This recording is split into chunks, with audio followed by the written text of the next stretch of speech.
Hello guys, welcome to my channel Swishree. तर आज आपण बघणार आहोत झणझणीत मटण रस्सा कसा करायचा ते. तर त्यासाठी मी कुकरमध्ये तेल गरम केलं आहे. त्यात जिरे, मोहरी, बारीक चिरलेला कांदा, तेजपत्ता टाकून व्यवस्थित परतून घेतलं आहे. त्यानंतर चिमूटभर हिंग टाकला आहे. अर्धा चमचा हळद, 1 चमचा लाल तिखट टाकून पुन्हा परतून घेतलं आहे. त्यानंतर यात आपण स्वच्छ धुतलेलं मटण टाकणार आहोत. व्यवस्थित मिक्स करून घ्यायचं आहे.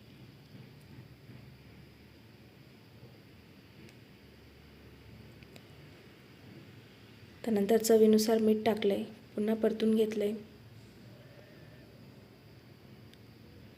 आणि आता अगदी 5 मिनिटासाठी झाकण ठेवून एक वाफ काढून घेतली आहे. आणि यात गरम पाणी टाकायचं आहे.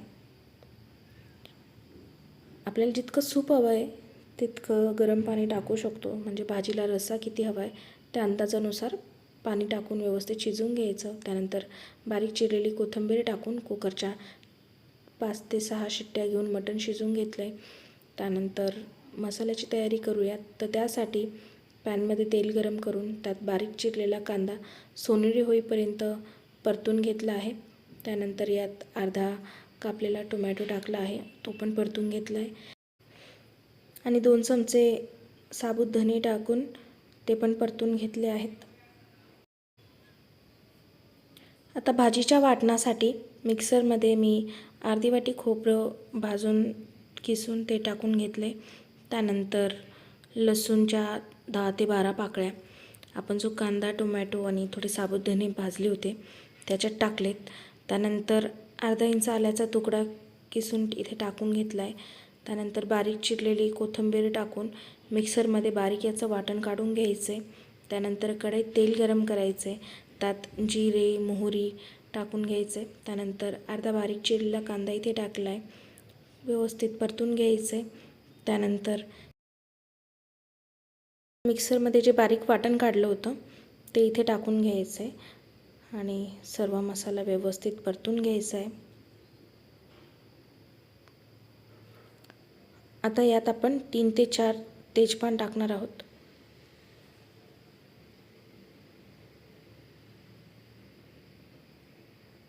आता अर्धा चमचा हळद, 1 चमचा लाल तिखट, 1 चमचा धना पावडर, 2 चमचे घरगुती काळा मसाला टाकला आहे आणि 1.5 चमचा एव्हरेस्टचा चिकन मसाला टाकला आहे. एव्हरेस्टचा चिकन मसाला टाकल्यामुळे नॉनव्हेजला छान टेस्ट येते. त्यानंतर मसाला व्यवस्थित परतून घ्यायचा आहे. बघताय मसाल्याला तेल सुटायला सुरुवात झाली आहे.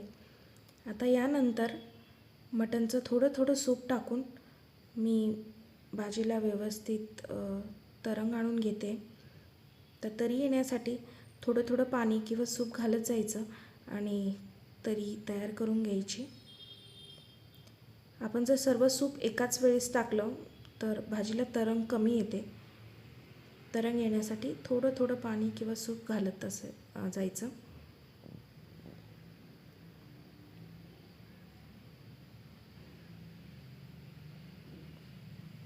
बघताय मसाल्याला छान असं तेल सुटलंय. आता यात चवीनुसार मीठ टाकले आणि आता यात शिजवलेलं मटण टाकायचं आहे आणि भाजीला थोडा घट्टपणा येण्यासाठी आपण याच्यात डाळ दाण्याचं पीठ टाकणार आहोत. मी 2 छोटे चम्मच डाळ दाण्याचं पीठ घेतलं आहे. त्याच्यात थोडं पाणी टाकून मिक्स करून घ्यायचे आणि ते भाजीत टाकायचं आहे. त्यानंतर भाजीला उकळी आल्यानंतर त्यात बारीक चिरलेली कोथिंबीर टाकायची आहे आणि भाजी 10 ते 15 मिनिटांसाठी मीडियम फ्लेमवर शिजू द्यायची आहे मस्त. अशा पद्धतीने एकदा मटण रस्सा नक्की करून बघा, तुम्हालाही आवडेल. रेसिपी आवडल्यास लाईक करा आणि माझ्या चॅनलला सबस्क्राईब करा. Thank you for watching.